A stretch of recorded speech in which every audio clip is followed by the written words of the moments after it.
the Rose 32 Studies or Etudes, number 8, Allegro Moderato. And what I tried to do was play it at different tempos with a metronome so you could practice with it. So 70 to the quarter note, 80, 90, and 100, and then tried to play it without the metronome also. So a few things that we can talk about. The obvious thing towards the end of the excerpt is the large leap, so we can talk about that. I'd also like to, though, just work on some fingering questions and also some just basic fundamentals. So sound production, how to articulate, how to hold our hands and our fingers, how to move them. So let's go through those really quickly, briefly. So I form a clarinet embouchure by saying the letter U or Q. So I have a flat chin like this, and my lip is flush against my teeth. And when I do that, there's a certain amount of my lower lip over my teeth, like this. And I keep my corners firm, and my upper lip is wrapped over the mouthpiece.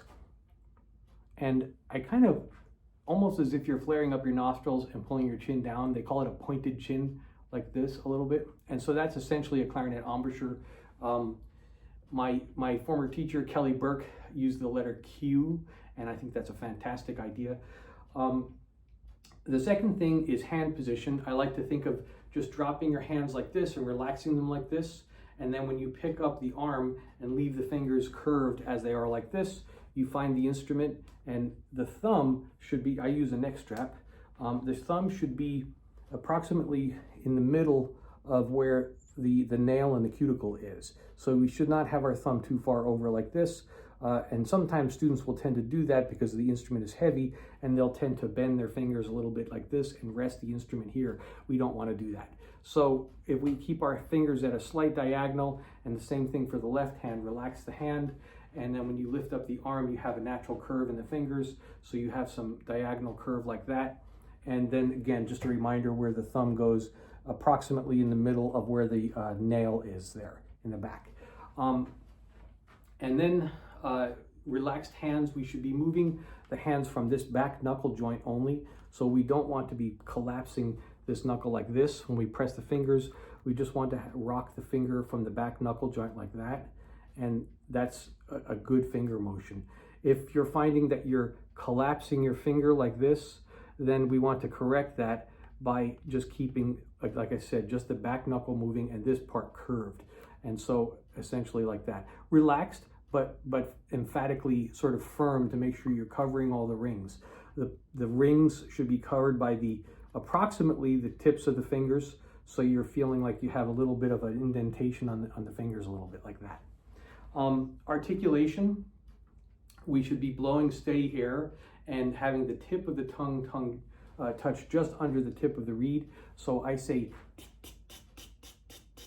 like this, and always with a steady breath of air, rather than with restarts of air. We will have some articulated passages where we have just a repeated note, like in the opening, there's 2 repeated notes.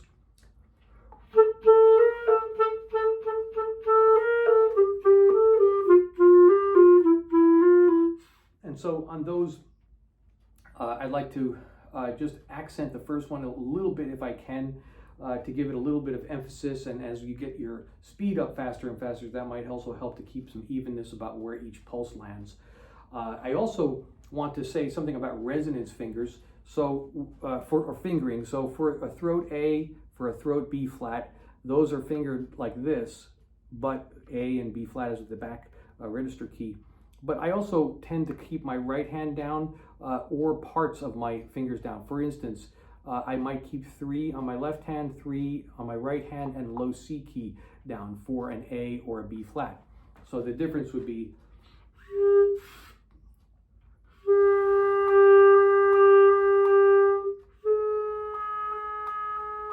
and I also will sometimes put my whole right hand down early. So if I'm playing an A, I might get my whole right hand down like this and my third finger here.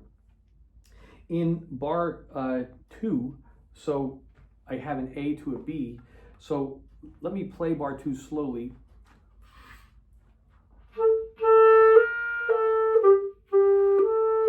And I'm playing the A, B, A, and all of this right hand down is down, as well as my left hand third finger here.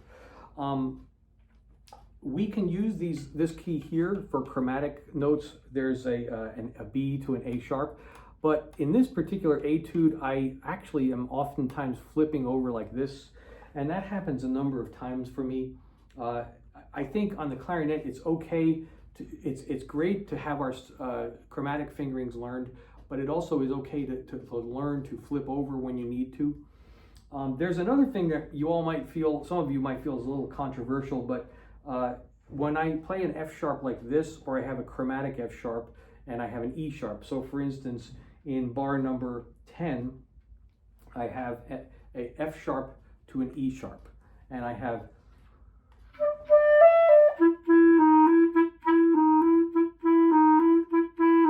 I could use the chromatic one like this, but once I get going with speed, I find if I just keep my right thumb pushed up a little bit, it's sort of a little trick that someone showed me once, then I stabilize my instrument with my hand, and then my left hand is free to just sort of rock.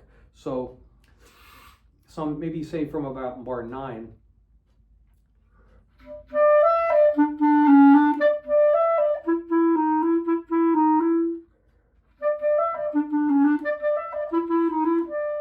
so that's essentially what I'm doing there. And I'm doing it again down in bar 19. And again, I'm flipping over for the E sharp in bar 19.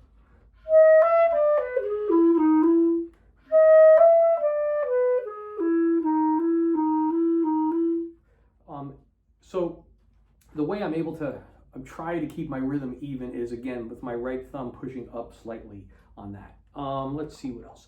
Adding dynamics. There's not a lot of dynamics in this piece, and it's written as forte in the beginning, and so I try to kind of pull it down a little bit, and just do some little swells here and there. Sometimes if there's a very large like range difference, like octave difference or something, I will kind of pretend I'm talking to myself, so one is loud, the other is soft. Then the loud again, then the softer one gets louder and louder and louder. So I kind of have a little counterpoint going on. Again, we could use the bar 10 as an example. And getting into it, maybe from bar 9, let's see, 6, 7, 8, maybe from bar 8.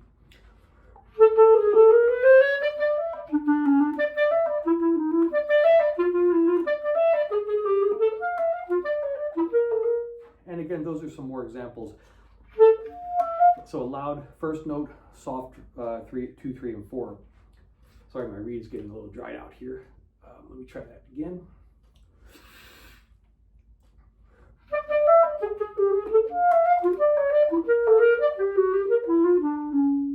And if you're not, which you're not in the audition, if you're not playing with a metronome, it might be okay to pull back a little bit on the ends of phrases. So for instance, at the end of bar 13, 14, 15, at the end of bar 15, if I go from 12, I'll slow down maybe just the last 2 or 3 notes to give it a little more finality.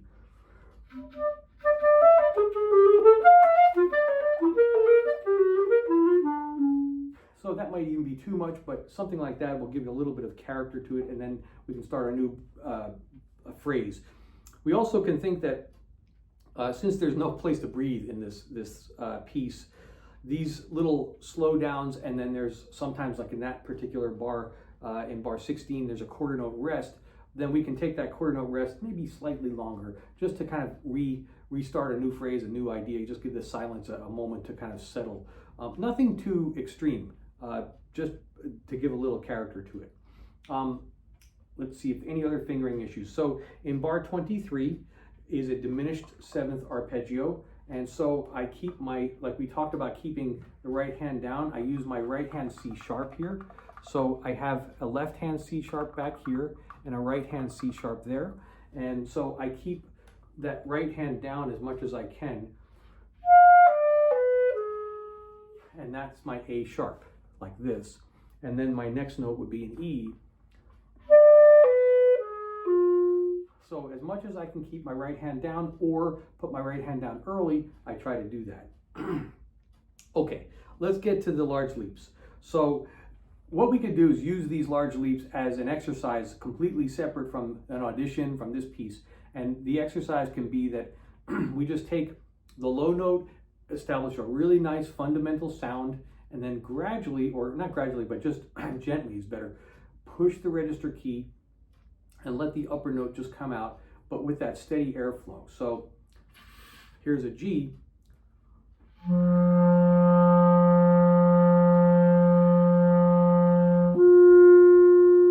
Now, of course, we haven't gotten to the register keys yet, for that will be from when we have the Bs.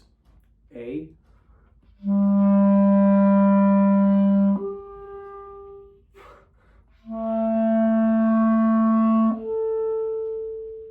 Now let's talk about how to get that register really, really smoothly connected. So what I'm really doing when we do it in slow motion is actually a very small decrescendo. So let's do the B again.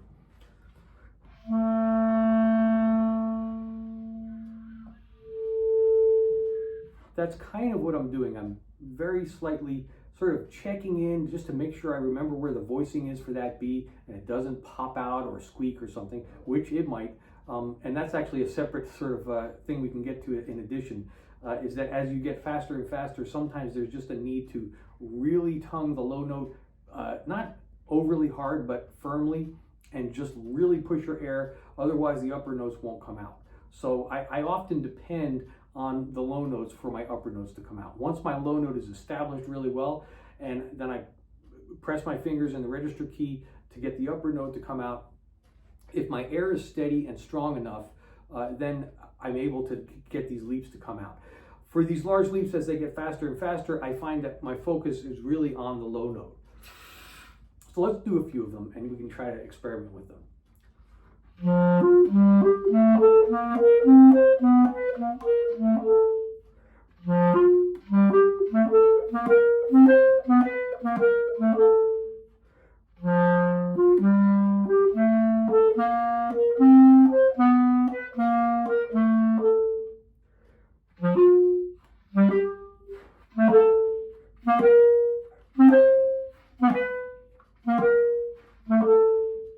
And then you also, I was doing different rhythms. I was more accents sometimes on the lower note. Another thing we can do is not do the whole thing, but do just half. And I like to start with the second half. So from bar 36.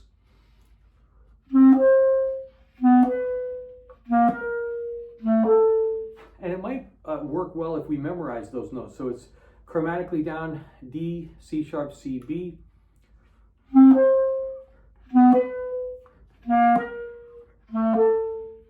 And so I like to work on this passage like this. There's a lot of organization you can do when you try to learn a passage with large leaps like this. And so one of them is doing different rhythms like we're doing. Of course, always slow the tempo down, getting your fingers to move down precisely, making sure they're in the center of the ring so you're not overlapping. And also if you're again, a reminder about our finger motion that it's not going to collapse in these knuckle joints or these knuckle joints. The simultaneous coordination of the fingers is what's going to make these large leaps happen, in addition, of course, to all of the air, the steady air. But the other part of this, of the large leaps, is that it's, in a way, it's a sort of a leap of faith. In other words, pun intended. In other words, as your speed gets going, you just have to depend on your air and really your air, and you're just articulating each second note. So, so for me, when I practice it slow, say maybe 10 times, and then one time I'll try to push it a little faster. Eventually though, as you start to get faster and faster with it, you have to try to relax and just let it all come out. Sometimes it won't come out 100%. That's also, of course, dependent on your reed too. So my reed is starting to get a little dried out now. And then the notes are not speaking as clearly. Let me try to see if I can warm up this little passage one by one and get us to feel like we're learning to speed it up a little bit. So we'll do the second passage, which is 37, 8, 9, 39. In 39, I like to actually keep all those notes, the B, the C sharp on my right hand. And then there's a D after that, and then there's a C after that right hand. And then what I do in bar 41 is there's a B natural. And so since I'm keeping everything in the right hand, I push my right hand here. But on the second one, and in fact, even on the first one, I put both pinkies down here, right and left. and then I quickly kind of switch to my left hand on the second B. So on bar 41,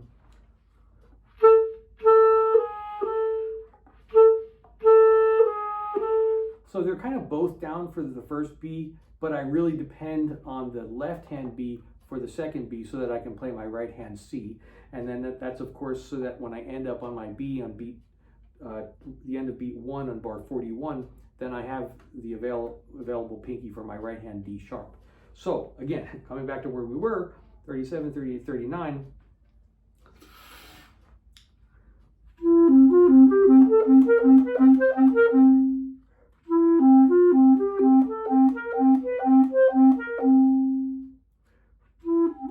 Oh, another idea is to play groups and add one at a time. So for instance,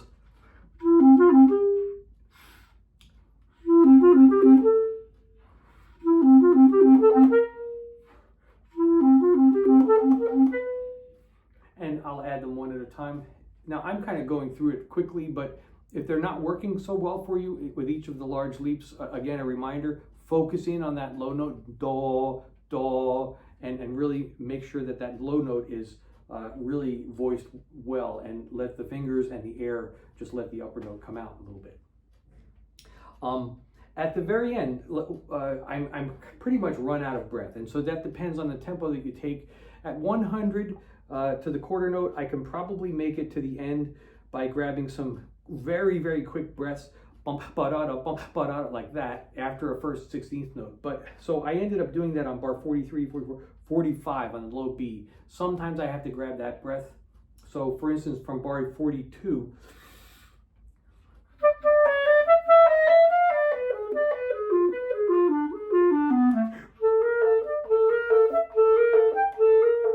and so I have to grab that breath like that. One other question, or not question, a thought, is that we're cutting this off right in the middle of the etude, right? And so does it sound like the end? And how can we make it sound like the end? And that's debatable depending on who's listening to your audition, might have different opinions. But I would say that if you put a slight retard at the end, that's okay. I wouldn't do too much though. So it is cut off. It's kind of leaving in suspense a little bit here, and that's okay. That's the way the etude was designed, just to have the audition last a certain amount of time. So final wrap up, remember fundamentals. So embouchure, say the letter Q, flat chin, corners firm, upper lip wrapped over the teeth, not too much lip rolled in. Hands, relax them a little bit, lift them up, and the thumb should be right in the middle of where the nail is. Curved fingers moving from the back knuckle joint. Articulation, so the short of that is to say t, t, t, t, t. And I forgot to mention this earlier, but we always want to, generally speaking, always keep our tongue in a high position, as if you're saying he. So we don't really want to be playing the clarinet too much by saying ho, like that. And so it might be better for a brass player, that kind of voicing and oral cavity positioning. But for a clarinet player, we really do need to form that, keep the tongue high so that the air is really streamlined coming out of the mouth into that mouthpiece. So to finish on articulation, steady air and tip of the tongue lightly brushes under the tip of the reed. Add dynamics to this piece. For your audition advice, don't play it any faster than you can play it. So play it musically, practice breathing, very quick breaths after downbeats. So like that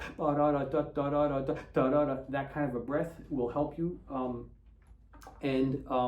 Let's see, know your tempo. So when you go into your audition, really do understand what your max tempo is. And I would probably back off from that ever so slightly, because nerves will probably push you a little bit faster, and you don't want to get to the point where you're down towards the end with those large leaps that you end up making a big error or something, or a squeak, because you just were on the edge of where you could play it normally, speed-wise. Okay, great. Well, you all have a great audition. I hope you have some fun. I hope you grow as clarinetists, and more particularly as musicians. Oh, I didn't talk about reeds. One more thing. So I play Gonzalez reeds. I love them very much. I'm not doing an advertisement necessarily, but these are the reeds that I find work really great for me. FOF Gonzalez. I'd say that the biggest, most important thing for you all to do is to make sure that you get new reeds for your audition and break them in. The break-in process is play a reed each day for about 4 days for maybe 30 seconds or a minute. That's about it. Put in a reed case where it flattens the reed and keeps it nice and flat against a piece of glass or something. And then after about the 4th day of the wetting and drying process, the fibers of the reed start to kind of become what they're going to become, and then it will be basically broken in. We're not going to do a reed class now, but essentially make sure that you're playing on reeds that are not too old. You want to have, and I also like to label them 1, 2, 3, 4, etc., so that when I come to my audition, I have, say, maybe 3 reeds that I know will probably play pretty well. Another little thing that I like to do is soak my reeds in water before I perform. So if you have the reed soaking for 3 or 4 minutes in some warm water in a cup, then when you take it out and put it on the mouthpiece, it should grip that mouthpiece pretty well, and it shouldn't cause any little leaks to happen that might cause some squeaks. Okay, great. You all have a great audition, and thank you so much for watching. Bye-bye now.